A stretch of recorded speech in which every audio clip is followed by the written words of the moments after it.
નડિયાદ સંતરામ મંદિરથી 20 માર્ચે સવારે નીકળેલા 27 નાના બાળકો 202 કિલોમીટર સ્કેટિંગ કરીને અંબાજી પહોંચ્યા હતા। આજે સવારે આ તમામ 27 બાળકો ધર્મશાળાથી સ્કેટિંગ કરીને અંબાજી મંદિર માટે પ્રસ્થાન કર્યું હતું।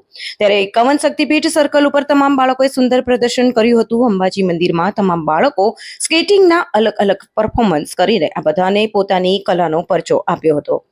હાલમાં શાળામાં વેકેશન પડી ગયું છે, પરંતુ બાળકો ફરવા જવાની જગ્યાએ નડિયાદથી ચૈત્રી નવરાત્રીમાં 202 કિલોમીટર સ્કેટિંગ કરીને માતાજીના દર્શને આવ્યા છે। 2036માં અમદાવાદ ખાતે ઓલિમ્પિક યોજાનાર છે, ત્યારે આ બાળકો પૈકી કોઈ પણ બાળકો ઓલિમ્પિક માટે ભાગ લે તે માટે પણ માં અંબાને પ્રાર્થના કરવામાં આવી રહી છે।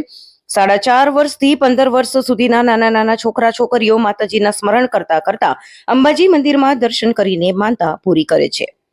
આ સમગ્ર 27 બાળકોમાં સિદ્ધિ ઠાકોરની વાત ખૂબ જ રસપ્રદ છે। જ્યારે સિદ્ધિ 4 વર્ષની હતી ત્યારે પોતાના દાદાની સાથે રિક્ષામાં સ્કેટિંગ શીખવા ગ્રાઉન્ડ ઉપર જતી હતી।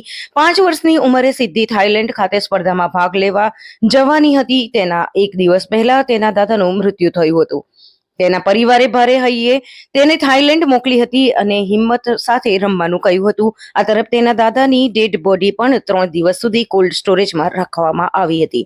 સિદ્ધિ થાઈલેન્ડમાં ગોલ્ડ મેડલ જીતીને નડિયાદ આવી હતી અને પોતાના દાદાના દેહ ઉપર ગોલ્ડ મેડલ અર્પણ કરીને જીતનો શ્રેય આપ્યો હતો। એની એક ખાસિયત છે કે જ્યારે 4 વર્ષની હતી ને ત્યારથી જ એને સ્કેટિંગ કરવાનું ચાલુ કરી દીધેલું અને અત્યારે 2.5 વર્ષની અંદર સિદ્ધિ નેશનલ અને ઇન્ટરનેશનલ ગોલ્ડ મેડાલિસ્ટ પણ છે, ડિસ્ટ્રિક્ટથી લઈને અત્યાર સુધીમાં। હા, 2024માં જ્યારે અમે અહીંયાથી નીકળ્યા ત્યારે હું ત્યાં થાઈલેન્ડ પહોંચ્યો હતો અને પપ્પા અહીંયા ગુજરી ગયા હતા। એટલે પછી પણ એટલે દાદા એવું કીધું કે મારું કઈ વિચારતા ના, પેલા સિદ્ધિનું વિચારજો। એટલે અમે ત્યાંની રેસ પતાવીને આવ્યા અને ત્યાં રેસમાં પણ સિદ્ધિ ગોલ્ડ મેડલ લઈને આવેલી।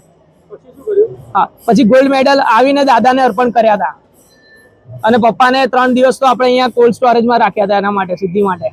કેમ કે દાદાનું સપનું હતું, દાદા પહેલા એને રિક્ષામાં બધે લઈ જતા હતા સ્કેટિંગ, દાદાએ જ ચાલુ કર્યું હતું એનું સિદ્ધિનું, અને સિદ્ધિ દાદાનું સપનું સિદ્ધિ અત્યારે પૂરું કરી રહી છે। અને દાદા અંબેમાને બહુ જ માનતા હતા, જ્યારે પણ આવતા હતા ત્યારે સિદ્ધિને અહીંયાથી લઈને આવતા હતા। અને જ્યારે અમને પગનું પણ ઓપરેશન કરાયું તો તમે અંદર ફોટામાં બી જોઈ શકશો કે દાદાને આપણે વ્હીલચેરમાં પણ અહીંયા અંબાજી મંદિરે લાવેલા દર્શન કરવા માટે।